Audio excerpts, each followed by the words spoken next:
It is. That's all. I was there until the end. Nice notes. Yeah, I did.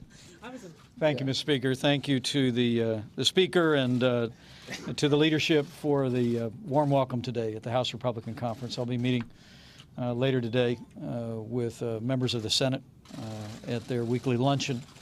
And this is a day that our message is very simple.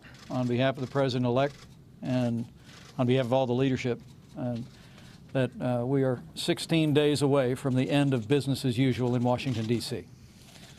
Today, our message is very simple. Working with the leadership here in the House and in the Senate, we're going to be in the promise-keeping business. The President-elect campaigned all across this country. He gave voice to the frustrations and the aspirations of the American people. He laid out an agenda to make America great again. And my message on his behalf today before this conference and before members of the Senate is that we intend to keep those promises. That begins with assembling a government and the energetic effort through the course of this transition to build a cabinet that will be able to implement that agenda. Speaks for itself. It'll literally begin on day one. Before the end of the day, we do anticipate that the President-elect will be in the Oval Office taking action to both repeal executive orders and also set into motion through executive action policies to implement promises that were made on the campaign trail. Working with the Congress, we're going to have that classic three-part agenda that the President-elect talked about so often on the campaign trail. Jobs, jobs, jobs. The focus is going to be from day one to work with the Congress, and you heard about the efforts this week to begin to roll back the onerous regulations that have been stifling growth in the American economy and stifling jobs and opportunities. We're going to be working with the Congress over the course of the first several months to construct the kind of tax reform for businesses and individuals that will unleash the bound-up energy in the American economy. We're going to keep our promises to end illegal immigration, to build a wall. We'll have an infrastructure bill. We'll invest in rebuilding our military as our Commander-in-Chief marshals strategies with our military commanders to hunt down and destroy ISIS. But the first order of business is to repeal and replace Obamacare. And that was our message today, and it'll be our message on Capitol Hill. And it needs to be done, not just as a promise kept, but because in the course of this election, the American people had a choice. And what appeared to many as against all odds, oftentimes with overwhelming opposition, our President-elect took his case to the American people to repeal and replace Obamacare, and the American people voted decisively for a better future for health care in this country. And we are determined to give them that. The reality is that I was here in March of 2010 in another capacity when Obamacare was signed into law. I remember all those promises. We were told that if you like your doctor, you can keep it. Not true. We were told if you like your health insurance, you can keep it. Not true. We were told that the cost of health insurance was going to go down. Not true.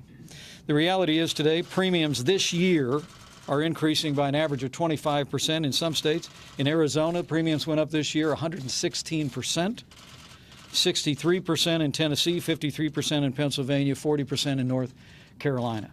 Obamacare has worked a hardship on American families, on American businesses, and in a very simple conclusion, the American people have sent new leadership here because Obamacare has failed, and it has been rejected by the American people.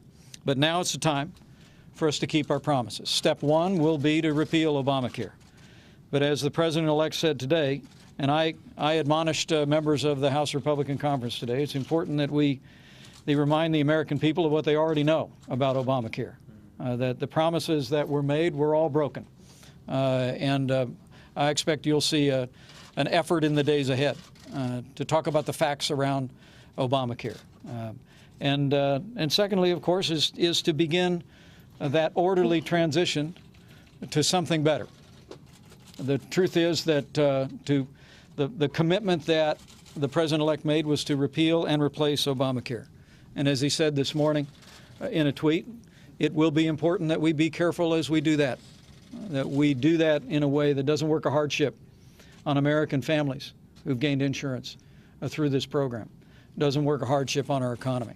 And as I told the House Republican Conference today, we're working on a strategy in concert with the leadership of the House and the Senate for both a legislative and executive action agenda to ensure that an orderly and smooth transition to a market-based health care reform system is achieved. The Speaker of the House used the word stable, and we will do that. In his famous speech in Philadelphia, the President-elect spoke about an orderly transition, and it will be that. But make no mistake about it. We're going to keep our promise to the American people, and we're going to repeal Obamacare and replace it with solutions that lower the cost of health insurance without growing the size of government.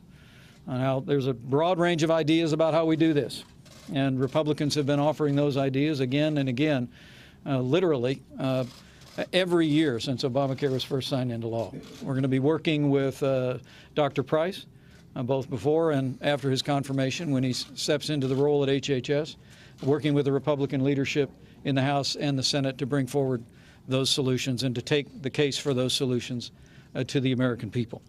With that being said, I couldn't be more humbled and more excited to be back in the Capitol today. I was encouraged by the President-elect to come here to Capitol Hill. It's the first full day of work for members of Congress because it's time to get back to work. And while others are visiting the Capitol today talking about defending the failed policies of the past, we are here today speaking to Republican majorities in the House and Senate to advance policies that will make America great again and have a more prosperous future for all the people of this nation.